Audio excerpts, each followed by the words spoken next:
তাদের কেউ পা হারিয়েছেন, কেউ বা হারিয়েছেন হাত।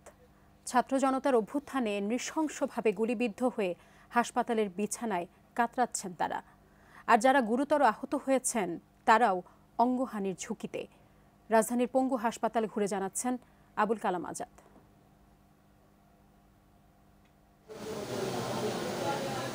নারায়ণগঞ্জের একটি মাদ্রাসায় দাওরায়ে হাদিস শেষ বর্ষের শিক্ষার্থী জুনায়েদ আহমেদ।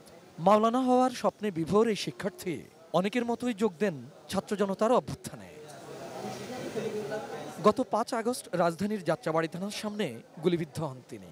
সেদিন বিকেলেই প্রথমে তাকে হৃদরোগ ইনস্টিটিউটে নেওয়া হয়, পরে তাদের পরামর্শে তাৎক্ষণিক ভর্তি করা হয় পঙ্গু হাসপাতালে। জুনায়েদ আহমেদের এমনই বেহাল দশা হয়, শেষ পর্যন্ত গুলিবিদ্ধ বাম পা কেটে ফেলতে বাধ্য হন চিকিৎসকেরা। তার বাবা প্যারালাইজড, ৩ ভাই বোনের পরিবারে একমাত্র ছেলে সন্তান তিনি। বছরখানেক পরেই পরিবারের হাল ধরার কথা যার, গণ অভ্যুত্থানে পা হারানোর ঘটনায় তার পুরো পরিবার এখন দিশাহারা। তার মতোই গুলিবিদ্ধ হন বগুড়ার খায়রুল আলম। গত 18 জুলাই বগুড়ার সাতমাথায় শিক্ষার্থীদের সাথে একাত্মতা ঘোষণা করে আন্দোলনে যোগ দিয়েছিলেন তিনি। এক পর্যায়ে বুলেটে ক্ষতবিক্ষত হয় তার ডান পা।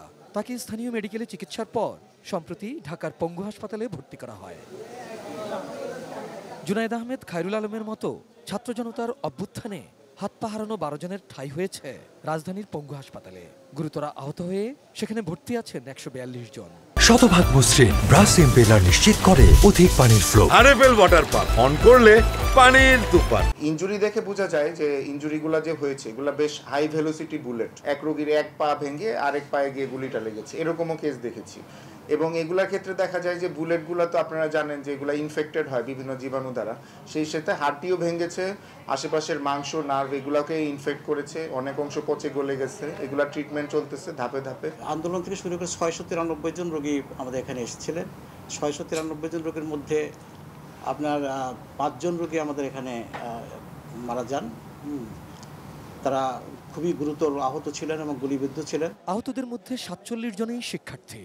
আহত সবার সুচিকিৎসায় কি ব্যবস্থা নেওয়া হচ্ছে? আমাদের রোগীগুলি বিভিন্ন ওয়ার্ড আছে, সেটাকে আমরা একটা অ্যাকোমোডেট করার চেষ্টা করছি। ওদেরকে নির্দিষ্ট একটা ফর্মে আনার জন্য আমরা কিছু 2-3টা ওয়ার্ডকে আমরা বেছে নিচ্ছি। ডেডিকেটেড ওয়ার্ড বলে। Abul Kalam Azad, ATN news, Dhaka.